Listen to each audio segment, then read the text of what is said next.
कोळसा आणि लाकडाच्या भट्ट्या बंद करण्याचे आदेश मुंबई महानगरपालिकेने दिलेले आहेत आणि त्यामुळे हॉटेल चालक संकटात सापडले। मात्र त्याचबरोबर शेकडो वर्षांची परंपरा असलेल्या इराणी कॅफेजना यातून सूट देण्याची मागणी केली जाते। त्यावर आता नेमका काय निर्णय होईल याकडे सगळ्यांचेच डोळे लागलेत। पाहूयात त्याच संदर्भातला हा एक स्पेशल रिपोर्ट।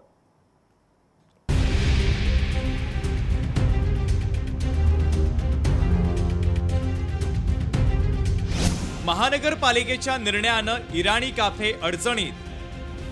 ऐतिहासिक इराणी कॅफेंना वगळण्याची मागणी। इराणी कॅफेंना मुंबई महानगरपालिका सूट देणार।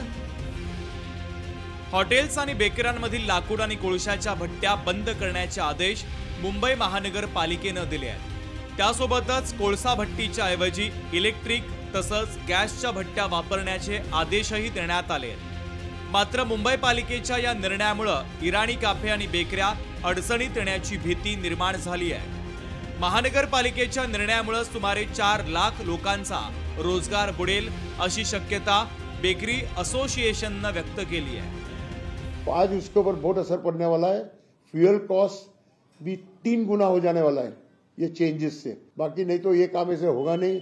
हम लोग ब्रेक की बंद नहीं करना चाहते, लेकिन अगर ये बोलते कि लाइफ चेंज नहीं करते फ्यूल और हमारा लाइसेंस नहीं रिन्यू होगा तो हम मजबूरन बेकरियां बंद केले पाहिजे। लाकूड किंवा कोळसा जाळून त्यावर चालणाऱ्या बेकऱ्या आणि भट्ट्या बंद करण्याचे आदेश उच्च न्यायालयाने दिले असले तरी त्यातून मुंबईतील इराणी कॅफे आणि बेकऱ्यांना सूट द्यावी अशी मागणी भारतीय जनता पक्षाचे माजी नगरसेवक मकरंद नार्वेकरांनी केली आहे। कोर्टाच्या निर्णयानुसार पालिकेने अनेक वर्ष जुन्या बेकऱ्यांना नोटिसा द्यायला सुरुवात केली आहे।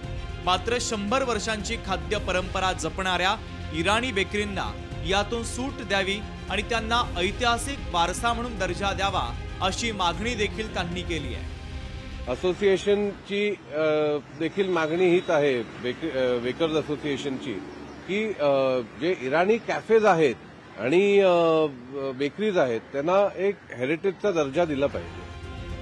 महत्त्वाचं म्हणजे या बेकऱ्यांवरून राजकारण सुद्धा तापण्याची शक्यता आहे। कारण भाजपचे नेते मकरंद नार्वेकर यांनी थेट मुख्यमंत्री देवेंद्र फडणवीस आणि पालिका प्रशासनाला पत्र लिहिल्यानं इतर बेकऱ्यांविषयी नक्की काय निर्णय होणार याकडे सर्वांचंच लक्ष लागलंय।